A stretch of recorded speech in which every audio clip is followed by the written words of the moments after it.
Guests of honor will be arriving to the chamber. You are all kindly requested to rise as you enter the chamber. The guests of honor, the Right Honorable Janine Mabunda Ilioko, the Speaker of the National Assembly of the Democratic Republic of Congo.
La séance est reprise.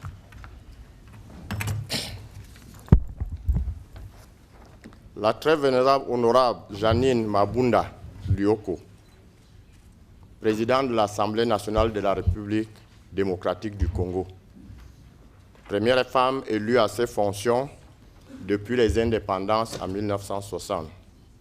C'est elle qui nous fait l'honneur de nous visiter ce jour. Qui est-elle? La très honorable Janine Mabunda a fait partie du gouvernement Gisenga et Muzito du 5 février 2007 au 6 avril 2012. Mabunda a été directrice du Fonds de promotion de l'industrie, FPI, du pays. Elle est présidente de l'Assemblée nationale de la République démocratique du Congo depuis l'élection du 24 avril 2019. La très vénérable Moumoua a suivi des études à l'Université catholique de Louvain en Belgique, avant d'exercer plusieurs postes de responsabilité dans le secteur privé, notamment dans la Citibank en 1988. De 1993 à 1995, elle supervise la direction commerciale de Africa System. De 1997 à 2000, elle est conseillère au cabinet du gouverneur de la Banque centrale de la République démocratique du Congo et participe à ce titre aux négociations trimestrielles FMI Banque mondiale à Washington et à Paris.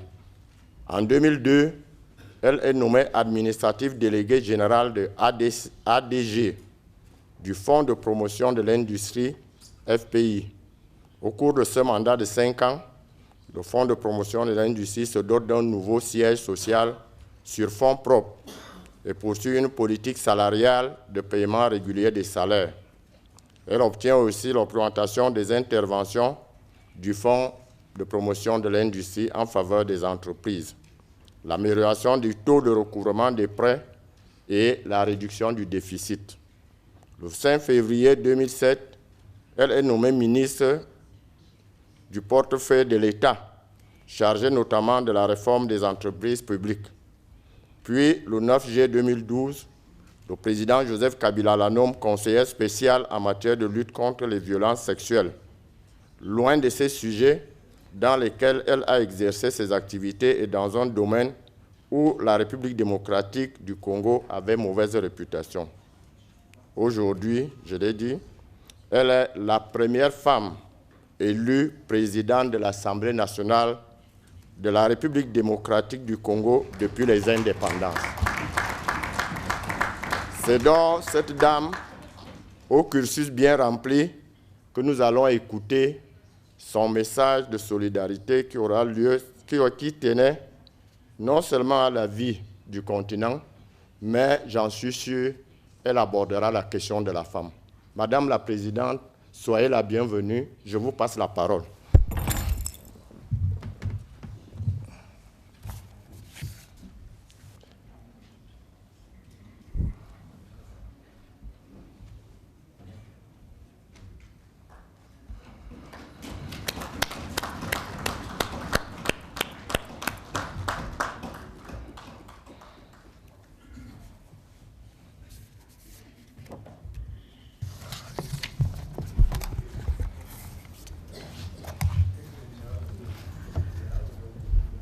Monsieur le Président, Mesdames et Messieurs les vice-présidents, honorables collègues parlementaires, je suis particulièrement heureuse de prendre la parole devant cette auguste assemblée des parlementaires de notre continent.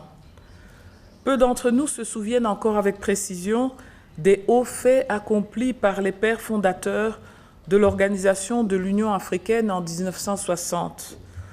Mais en décidant en 2013 de ne pas réduire le 50e anniversaire de notre union à une simple fête de commémoration, tous les leaders du continent, plus jeunes ou moins jeunes, se sont tout de même rendus compte que les 50 prochaines années devront être bien différentes du demi-siècle vécu par les États de toute notre région. Monsieur le Président, Mesdames et Messieurs les vice-présidents, chers collègues, auprès des premiers concernés, nos concitoyens eux-mêmes, l'agenda 2063 passe parfois pour une simple vision, sinon une utopie. Une Afrique dirigée par ses propres citoyens, une Afrique devenue puissance mondiale. Mais n'est-ce pas là de la science-fiction, s'interroge-t-il. Monsieur le Président, Mesdames et Messieurs les vice-présidents, estimés collègues, tous ces doutes et toutes ces hésitations ne doivent pas faire oublier que, en dépit des résultats mitigés sur le plan économique, parfois sur le plan politique, les Africains ont pu relever un énorme défi en une seule décennie.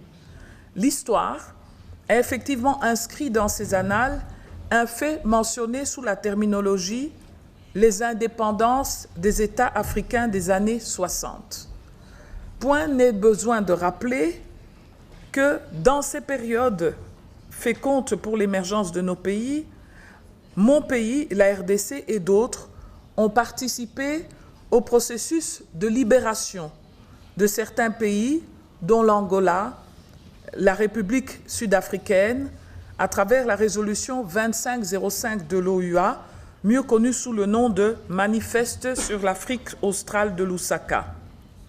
À ce propos, la population du Congo n'a jamais oublié la gratitude que lui a témoignée en 1990 le célèbre ex-prisonnier Nelson Mandela. En effet, lors de sa libération, le 11 février 1990, c'est à notre pays que Madiba a réservé l'honneur de son tout premier voyage en dehors de la République sud-africaine, en mémoire de ce combat de libération mené en commun. Monsieur le Président, Mesdames et Messieurs les vice-présidents et chers collègues, l'Union africaine a proclamé 2019 l'année des réfugiés, des rapatriés et des personnes déplacées. La session qui s'ouvre ce jour retient la problématique des réfugiés, des déplacés internes comme l'un de ses thèmes.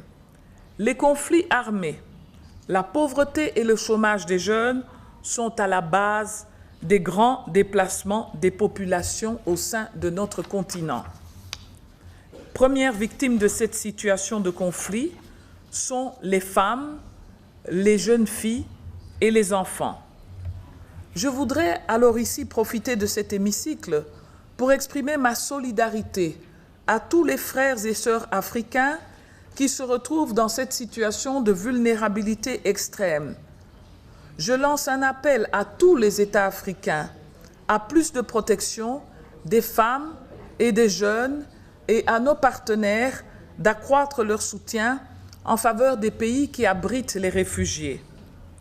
Monsieur le Président, Mesdames et Messieurs les vice-présidents, chers collègues, cet état des choses n'est pas insurmontable car l'Afrique dispose d'un potentiel énorme en termes de ressources humaines, sa jeunesse, de ressources naturelles ou de ressources énergétiques pour apporter des réponses à ces défis. Il nous suffit de travailler avec assiduité pour que les priorités que nous nous sommes définies, contenues dans l'agenda 2063, deviennent une réalité. Nos populations africaines, du nord, du sud, de l'est comme de l'ouest, ainsi que du centre, nous interpellent pour que des actions concrètes soient prises en vue d'améliorer leur quotidien. L'océan Atlantique et la mer Méditerranée doivent cesser d'être des cimetières pour la jeunesse africaine. Comme dirigeants, nous avons donc le devoir d'offrir à cette jeunesse des opportunités en termes d'emploi pour que soit bannie la peur du lendemain. Il est certes vrai qu'en tant qu'organe de l'Union africaine, en attendant la ratification par les États membres du protocole Malabo, qui confère le pouvoir législatif au Parlement panafricain, il vous appartient de formuler des recommandations et résolutions précises dans le sens de l'amélioration de la gouvernance politique et économique. Je m'en voudrais si je n'invitais pas solennellement les États africains qui ne l'ont pas encore fait à ratifier l'acte constitutif du Parlement panafricain. Monsieur le Président, Mesdames et Messieurs les vice-présidents, distingués collègues, pour mettre réellement en œuvre des programmes de transformation quantitatifs et qualitatifs dans notre région, il est important de garantir en préalable la tranquillité intérieure par la démocratie. En ce qui concerne mon pays, le Congo, jadis perçu, faut-il l'avouer, comme mauvais élève de la classe, nous venons, en décembre 2018, avec les 46 millions d'électeurs congolais, de procéder à une transition pacifique entre un président sortant, le président honoraire Joseph Kabila, et un président entrant, l'actuel président Félix Tshisekedi. C'est la première fois que nous avons en RDC un président sortant à la retraite, vivant, qui s'est retiré après 2 mandats tels que prévus par notre Constitution. Les acteurs politiques viennent de réussir une formule originale en RDC. En effet, les résultats électoraux destinaient la République à une cohabitation indécise entre une majorité présidentielle différente de la majorité parlementaire, à savoir, le président en fonction dispose de 48 députés au Parlement, tandis que l'autre président sortant dispose de 335 députés pour sa structure politique.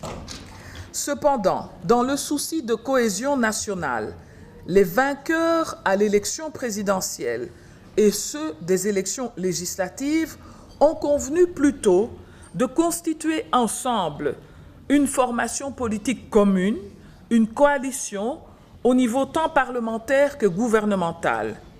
Et cette volonté s'est étendue jusqu'à l'Assemblée nationale que j'ai l'honneur de présider depuis avril 2019. Ainsi, par exemple, dans le travail des commissions permanentes parlementaires de notre Assemblée, la présidence de 3 sur 10 des commissions a été confiée aux députés de l'opposition, en dehors de la coalition au pouvoir, alors que le poids numérique effectif de l'opposition au sein de notre Assemblée nationale le limitait à 2 commissions. L'objectif de tous ces mécanismes est de parvenir à une pacification institutionnelle, à anticiper en amont les tensions. En effet, les leçons de notre histoire nous renseignent que les conflits politiques mal gérés, mal négociés, finissent en conflits armés et créent des déplacés internes, thème de notre rencontre d'aujourd'hui. Ce choix donc de notre nouvelle génération politique, conduite par le président Tshisekedi, permet une sérénité politique ressentie positivement par notre population. Dans cette Afrique des Grands Lacs, souvent réputée pour être troublée, notre pays, la RDC, peut apporter son expérience dans le processus en cours sur le continent africain. Un vaste Congo en paix est alors un atout pour l'ensemble du continent. Monsieur le Président, Mesdames et Messieurs les vice-présidents, distingués collègues, pour clore mon propos, je félicite l'Union africaine d'avoir réglé le problème de la parité au sein du Parlement panafricain en invitant les États d'envoyer auprès du Parlement panafricain une délégation parlementaire composée d'au moins 2 femmes sur 5 membres. Cela étant dit, moi-même, aujourd'hui pour la première fois en RDC, je porte constructivement le combat du positionnement de la femme dans les institutions en vue d'ouvrir la porte non seulement aux femmes dites élites, mais aussi à la vaillante femme rurale africaine que nous retrouvons dans tous nos pays, sur tout notre continent. Ainsi, je vous invite à travailler lors de cette session avec abnégation et assiduité pour faire des propositions qui pourront inspirer nos parlements nationaux, car aujourd'hui, l'Afrique et les Africains ont besoin de nous pour une réussite collective. Puissent les idéaux de Nkrumah, de Lumumba, de Senghor, de Nasser, d'Houphouët, de Sékou Touré et de Mandela guider nos travaux. Que vive l'Afrique! Je vous remercie pour votre aimable attention.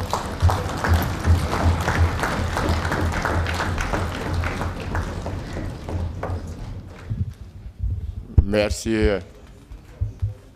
Madame la Présidente. Merci, Madame la Présidente. Merci pour ce message de solidarité qui a touché les cœurs de tout un chacun. Nous devons travailler pour pérenniser les idéaux des pères fondateurs du panafricanisme. Le message est clair. Je vais inviter le secrétaire général à faire des annonces. Merci, Excellence. J'ai 3 annonces. La première est la suivante. Les groupes régionaux sont invités à leur réunion cet après-midi de 14h30 à 18h dans les salles suivantes. Groupe régional de l'Afrique centrale, c'est la salle de commission numéro 1. Groupe régional de l'Afrique australe, salle de commission numéro 2. Groupe régional de l'Afrique de l'Est, salle de commission numéro 3. Groupe régional de l'Afrique du Nord, salle de commission numéro 5. Et groupe régional de l'Afrique de l'Ouest, ici dans la Chambre.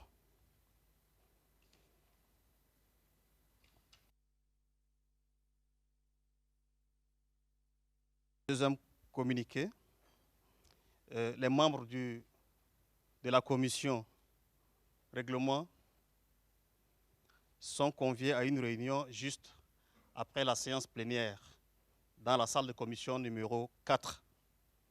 J'invite les interprètes qui servent cette séance plénière à se rendre dans la dite salle pour faciliter l'interprétation de cette réunion. Enfin, il est porté à la connaissance des anciens et de nouveaux membres du Parlement panafricain qui ont déposé la demande de passeport diplomatique de l'Union africaine de bien vouloir se rendre au secrétariat parlementaire pour se faire filmer et relever les empreintes digitales. les anciens membres et les nouveaux membres qui n'ont pas encore déposé les demandes de passeport sont priés de se rendre au secrétariat, au même endroit, pour la même circonstance. Bien vouloir prévoir 2 photos d'identité et l'ancien passeport de l'Union pour ceux qui vont renouveler leur passeport. Par contre, pour les nouveaux membres, prévoir 2 photos d'identité et le passeport national. Je vous remercie. Merci beaucoup, Monsieur le Secrétaire général. Vous avez oublié 2 annonces que je me permets de les faire. Première annonce, la séance photo, tout de suite après la suspension. Mais la non moins importante annonce est que tous les invités ici présents, sont conviés à un déjeuner offert par le bureau et l'ensemble des parlementaires panafricains. Je crois le lieu, c'est Galaga. Monsieur le secrétaire général, c'est ça? C'est bien cela.